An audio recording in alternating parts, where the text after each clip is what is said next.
পহেলা বৈশাখের দিনটা আমি কিভাবে কাটিয়েছি, তো সেই দিনেরই কিছুটা অংশ আপনাদের সঙ্গে শেয়ার করব। এবার অনেকেই আমাকে বলবে যে আমি অমুসলিমের মতো কাণ্ড কারখানা করেছি। আসলে এখানে অমুসলিমের আমি কিছুই দেখতেছি না। আসসালামু আলাইকুম এভরিওয়ান, কি অবস্থা সবার? সবাই কেমন আছেন? আমি তো আলহামদুলিল্লাহ ভালো। নতুন আরও একটি ভিডিও দেখার জন্য সবাইকে ওয়েলকাম জানাচ্ছি। যে যেখান থেকে আমার ভিডিওটি ভিজিট করেছেন সবাইকে জানাই শুভ নববর্ষের অনেক অনেক শুভেচ্ছা ও ভালোবাসা। পহেলা বৈশাখ মানেই বাঙালির আবেগ, বাঙালির ঐতিহ্য। আর পহেলা বৈশাখ মানে আমার কাছে হলো পুরনো স্মৃতিকে সামনে তুলে ধরা। সকাল থেকেই ভিডিওটি স্টার্ট করে দিলাম। নিয়েছে এখানে কড়া লিকারে 1 কাপ দুধ চা। সকালে 1 কাপ দুধ চা কিংবা রং চা কিংবা কফি, এগুলোর যে কোনো একটা হলেই হয়। তো আমি এখানে দুধ চা করে খেয়ে নিলাম। এইদিকে আমার বড় মশাই একদম ফ্রেশ বাচ্চা ইলিশ, বড় ইলিশ দুটোই পাঠিয়ে দিয়েছে। তো এই মাছগুলোকে এবার কেটে কুটে আমি ফ্রিজে রেখে দেব।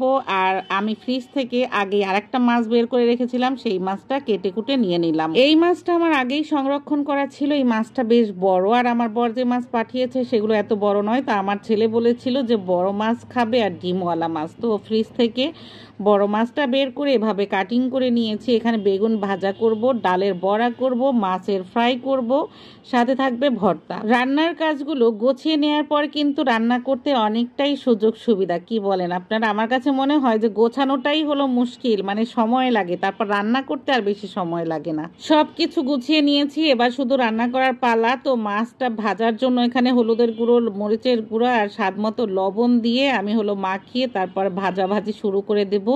তো বেশি করে পেঁয়াজ, কাঁচামরিচ এগুলো কেটে নিয়েছি। আর বেগুন ভাজার উপরে আমি সবসময় একটু চিনির ছিটা দিয়ে দিই আর কি।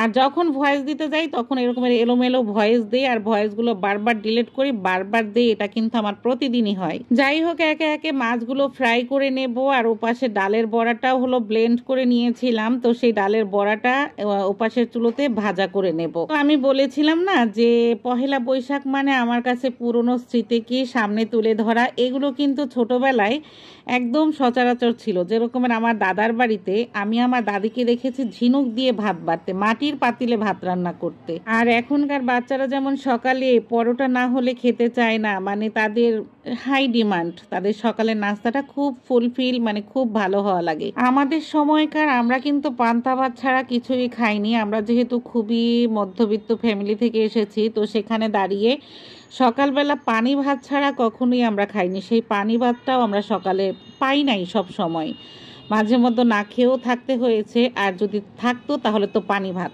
সে অল্প কটা পানি ভাত নিয়ে অনেকগুলো পানি নিয়ে তারপরে কাঁচামরিচ চটকে তারপর সেই ভাতটা আমরা খেয়ে নিতাম।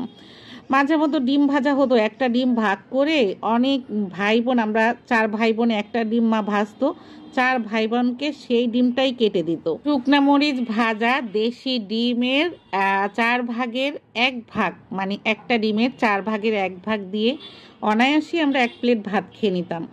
এখনকার বাচ্চারা কিন্তু এটা কখনোই মানবে না। এক একটা বাচ্চাকে যদি আপনি ডিম ভাজা দিতে চান, সেই একটা ডিম দিয়েই তারা ভাত খাইবে। যাই হোক, বাচ্চাদের কথা কি বলবো, আমি নিজেও এখন একটা ডিম ভাজা ছাড়া ভাত খেতে পাই না। তো আমার জন্য তো পানি ভাত রেখেছি, সাথে আমান সোনাও খাবে।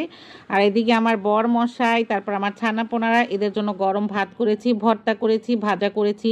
এখানে শুকনা মরিচেরও ভর্তা করেছি, বড়া তো করেছি, বেগুন ভাজা, আমার কাছে এই বেগুনটাই ছিল, এটা ভাজা করেছি। এখানে পেঁয়াজ কাটা রেখেছি, মরিচ, তারপরে মাছের ভাজা তো রয়েছেই। এই পানি ভাতটা গতকালকের ভাত থেকে বেঁচে যাওয়া। কিছু গোটা আমি আলু রেখে দিয়েছি। আমার বাচ্চারা যেহেতু ঝাল খেতে পারে না, ওরা যদি চায় তো ওরা ওভাবে নিয়ে খাবে। তো আমার এই যে গোছগাছ হয়ে গেছে, এরপরে আমার বর মশাই আসবে, তারপরেই আমাদের খাওয়া দাওয়া। তো এই মাটির জিনিসপত্রগুলো কিন্তু আমি ছোটবেলাতেও দেখেছি, আর এটা এখন নতুন করে আপডেট হয়ে আমাদের মাঝেই ফিরে এসেছে। তো যাই হোক, এই যে প্লেট সাজিয়ে নিলাম, এবার হলো খাওয়া দাওয়ার পালা। তারপরে আমান সোনার বায়না আছে, সে ঘুরতে যাবে, তো খাবো দাবো, তারপরে সব কিছু গোছগাছ করে নামতে নামতেও বেশ অনেকটা সময় লাগে। তো এই খাবারটা না আমি বেশ পেট ভরে খেয়েছিলাম, আমার অন্যরকম একটা শান্তি লেগেছিলো। এমনি তো আমার পানি ভাত দিয়ে, এরকমের বড়া দিয়ে, ডিম ভাজা দিয়ে, আলু ভাতা দিয়ে খুব ভালো লাগে। তো এই ছিল আজকের শেয়ারিং। আজকের মতো বিদায় নেব, কথা হবে নেক্সট ভিডিওতে। আল্লাহ হাফিজ।